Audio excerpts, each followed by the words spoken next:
हमारी महत्वपूर्ण टॉपिक है, वो है भारत पर चीन के द्वारा किया जाने वाला आक्रमण कैसे भारत के लिए लाभप्रद रहा।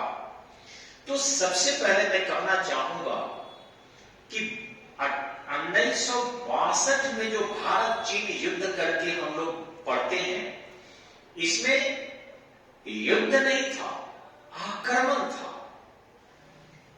बाद में किसी भी देश पर यदि कोई देश आक्रमण करे तो जवाब तो देगा, तो हमने जवाब दिया, लेकिन पहले चीन ने आक्रमण किया था और वो किस तरीके से भारत के लिए फायदे में तब्दील हो गया, आज की टॉपिक हमारी यही है। सुनकर अटपटा लगेगा आपको, लेकिन थोड़ा समझेंगे बेहतरीन तरीके से, तब जाके आपको लगेगा कि नहीं, चीन का आक्रमण कुछ समय के लिए जरूर हमें टीस दिया। इतिहास में भले ही हमें एक काला अध्याय दिखाई पड़ा, लेकिन आज हमारे लिए फ्रूटफुल है। हाँ, आज जो चीन युद्ध लड़ रहा है भारत से, यह युद्ध ज्यादा खतरनाक है। कैसे? देखिए, हम आते हैं यहां। सबसे पहले कि जो 1962 में चीन ने आक्रमण किया था, वो किस क्षेत्र के लिए किया था और क्यों किया था, ये थोड़ा सा समझने की आवश्यकता है। सबसे पहले हम देखेंगे कि ये जो क्षेत्र है आपका पूरा का पूरा, यदि आप चले जाए यहां से अरुणाचल प्रदेश में, जिसको पहले हम लोग नेफा नगर के नाम से जानते थे, तो अगर इस एरिया में हम लोग चले जाएं, आप देखेंगे आबादी अभी भी काफी कम है, यानी 17 व्यक्ति प्रति वर्ग किलोमीटर अरुणाचल प्रदेश में है। भारत का सबसे कम जनघनत्व वाला राज्य अरुणाचल प्रदेश ही है। पहले इसको नेफा नगर कहा जाता था। ध्यान रखेंगे, ये सब एरिया जो है काफी पर्वतीय है, और जिस कारण सघन वन होने के कारण, पर्वतीय होने के कारण यहाँ आबादी काफी कम है। दूसरी, ये जो एरिया देख रहे हैं आप, जिसको हम अक्साई चीन एरिया कहते हैं, ये जम्मू कश्मीर का एरिया है, लद्दाख में आजकल पड़ेगा ये। लेकिन यहाँ पर भी चीन अपना नियंत्रण कुछ हद तक रखा है। कारण क्या था, क्यों ऐसा चीन किया, वो भारत के सकारात्मक सोच से हम आपको बताने की कोशिश कर रहे हैं। चीन की मंशा क्या थी, वो तो आपको स्पष्ट है कि आज भी उसकी मंशा भारत के प्रति अच्छी नहीं है। और कोई भी देश अपने फायदे के लिए ही काम करता है, वो दूसरे के लाभ के लिए काम क्यों करेगा, भले ही उसका लाभ तत्कालिक मिले या उसका लाभ देर से मिले, लेकिन अपने लाभ के लिए निश्चित ही सभी करते हैं। अब देखिए हुआ क्या कि अगर हम भारत के पास जाएं, यानी भारत को अगर हम विस्तार देते हैं, मान लीजिए यहां, तो यहां एक प्लेस है आपका, ये है डियागो गार्सिया। डियागो गार्सिया, ये जो डियागो गार्सिया है, ये अमेरिका ने यहां अपनी सैनिक पड़ाव आज भी डाल रखा है, जो लक्षद्वीप से लगभग 50 किलोमीटर दक्षिण में है। यानी भारत के सीमा से कुछ ही दूरी पर अमेरिका की फौज भरी हुई है। अब आपको पता है कि विश्व में जो शासन के रूप है, मुख्यतः दो प्रकार के हैं, एक समाजवादी देश और दूसरा पूंजीवादी देश। समाजवादी देश में भी दो प्रकार के होते हैं, एक साम्यवादी और दूसरा समाजवादी। यहां मैं दोनों को एक साथ जोड़कर लेकर चल रहा हूं। तो एक तरफ आप रूस देखिए, जो समाजवाद का जन्मदाता माना जाता है, और चीन जो उसका ही थोड़ा हिंसक रूप साम्यवाद को लेकर चलता था, लेकिन आज वो पूंजीवाद को लेकर बेहतरीन जो है आगे बढ़ रहा है और विश्व में हर देशों को चुनौती दे रहा है। शासन वहां की जो है वो देखने में साम्यवाद है, समाजवाद है, लेकिन पूंजीवाद की श्रेष्ठतम स्थिति को चीन प्राप्त कर चुका है। वो जान चुका है कि अब जो है हम अगर ऐसे ही प्रयास करते रहे तो विश्व की सबसे बड़ी आबादी वाले देश की पूर्ति करना भोजन की दिक्कत हो जाएगी, क्योंकि लगभग 145 करोड़ के आसपास चीन की आबादी हो चुकी है। ऐसी स्थिति में यदि चीन अपना बाजार नहीं बनाता है, अपना उत्पादन विश्व के बाजारों में नहीं भेज पाता है, तो उसको दिक्कत हो जाएगी। इसलिए वो कर रहा है। हमें क्या करना है और हमें कैसे फायदा हुआ वो थोड़ा देखना है। देखिए, जवाहरलाल नेहरू सबसे पहले हिंदी चीनी भाई भाई का नारा दिए। अब हिंदी चीनी भाई भाई होने से विश्व के सबसे बड़े लोकतांत्रिक देश भारत और विश्व का सबसे बड़ा आबादी में कम्युनिस्ट कंट्री चीन, ये दोनों अगर भाई भाई हो जाएंगे, जो लोकतांत्रिक देश भी और साम्यवादी देश भी, जो लगभग एक विश्व की मजबूत आबादी 1/3 आबादी धारण लगभग करती है, ये दो ही देश, तो आसपास के चाहे पाकिस्तान हो, बांग्लादेश हो, उस समय बांग्लादेश तो बना नहीं था, लेकिन आपके इंडोनेशिया हो, श्रीलंका हो, ये सभी देश इसी का अनुसरण करते। चीन ने देखा कि यदि भारत पर पकड़ बढ़ती है अमेरिका की और भारतीय फौज अगर इसी तरीके से लाठी पाटी के रूप में रह जाती है, तो शायद वो दिन दूर नहीं जब भारत में तीव्र गति से पूंजीवाद फैलेगा और जिसका खामियाजा एशियाई कंट्री के साथ साथ चीन को भी होगा।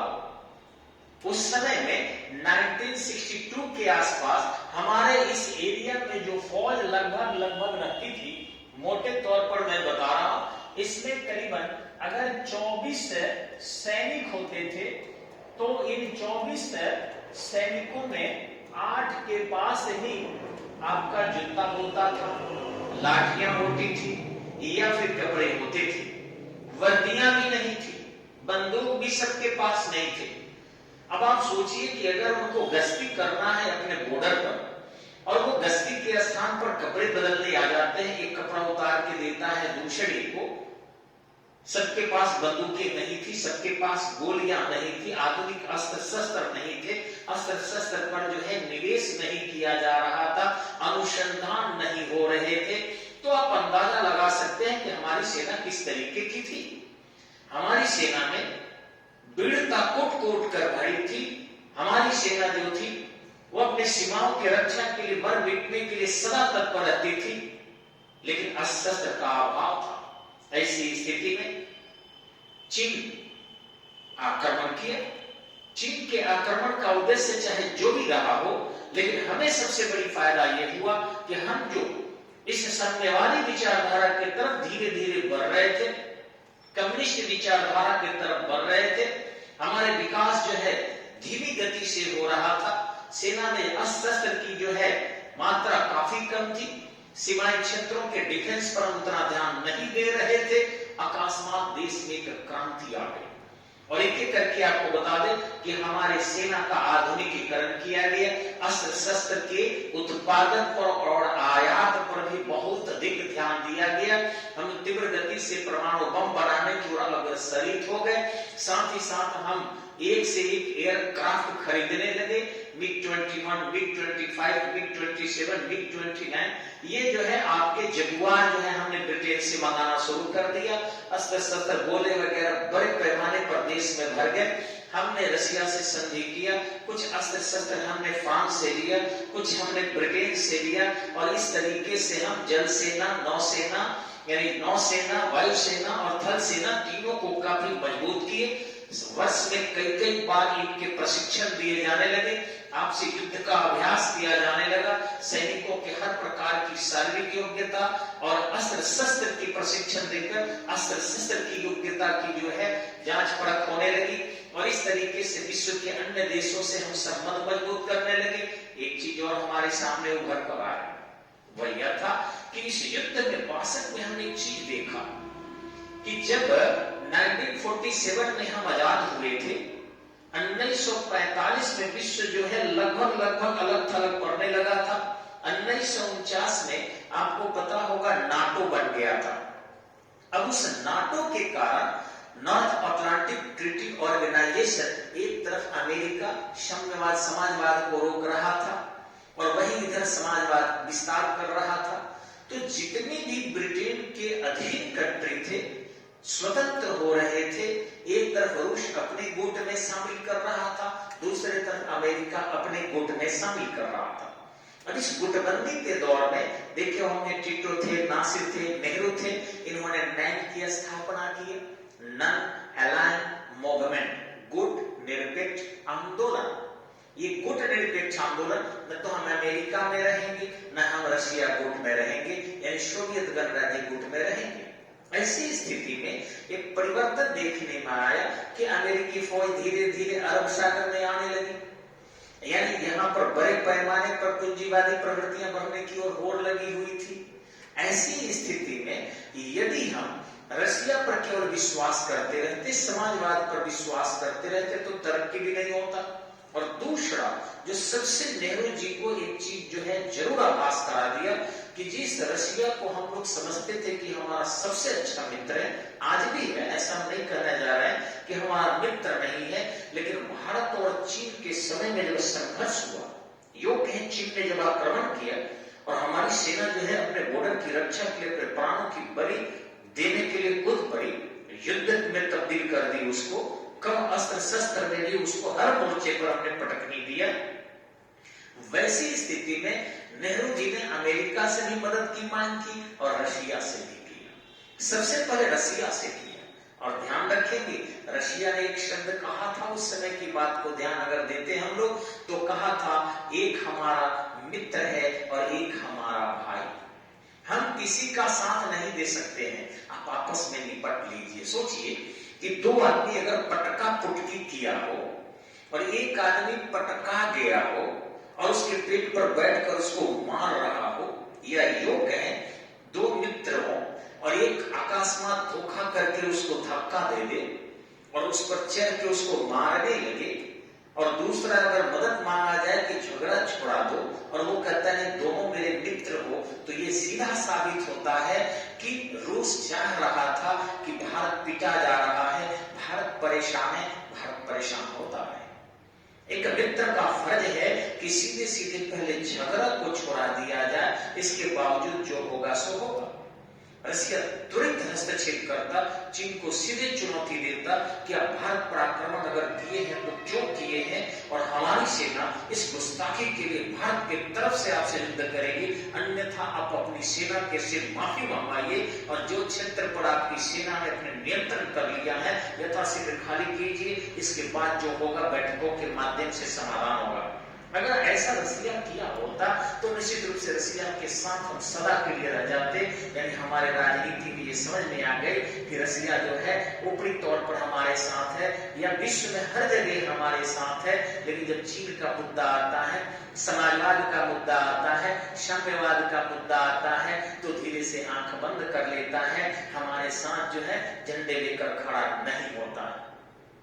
मजबूरन हमें विश्व के अन्य देशों की ओर देखना पड़ा और तब हम लोग अमेरिका की तरफ भी हाथ बढ़ाने लगे, और यही कारण था कि आज हमारा रूस भी मित्र है तो अमेरिका भी कोई कम मित्र नहीं है। और भारत में आज पूंजीवाद या औद्योगिकीकरण या सभी सेक्टर में जो तरक्कियां हो रही है, आधुनिकीकरण तीव्र गति से हो रहा है, विकास हो रहे हैं, विश्व व्यापार में हमारी काफी योगदान बढ़ रही है, तो इसके पीछे कारण है कि हम एक क्षेत्र की ओर नहीं रहे, हम हर क्षेत्र की ओर विकास करने लगे। आज हम न केवल परमाणु शक्ति संपन्न देश हैं, बल्कि हमारे देश में हाइड्रोजन बम भी है, एक से एक मिसाइल है, एक से एक अस्त्र शस्त्र है जिसकी चर्चा भी हम नहीं कर सकते, और शायद हमारी सेना भी उतनी जितनी रखी है नहीं बता सकती है, क्योंकि कुछ देश की रक्षा और सुरक्षा की चीज बात है। लेकिन आज इतना जरूर है कि हमारे जो सैनिकों ने बलिदान बॉर्डर पर दिया था अपने मातृभूमि की रक्षा के लिए, जब चाहे चीन को हम जवाब दे सकते हैं, लेकिन केवल हम अपने बॉर्डर पर अगर लड़ते हैं चीन के साथ, निश्चित रूप से उसको भी क्षति होगी, हमें भी क्षति होगी।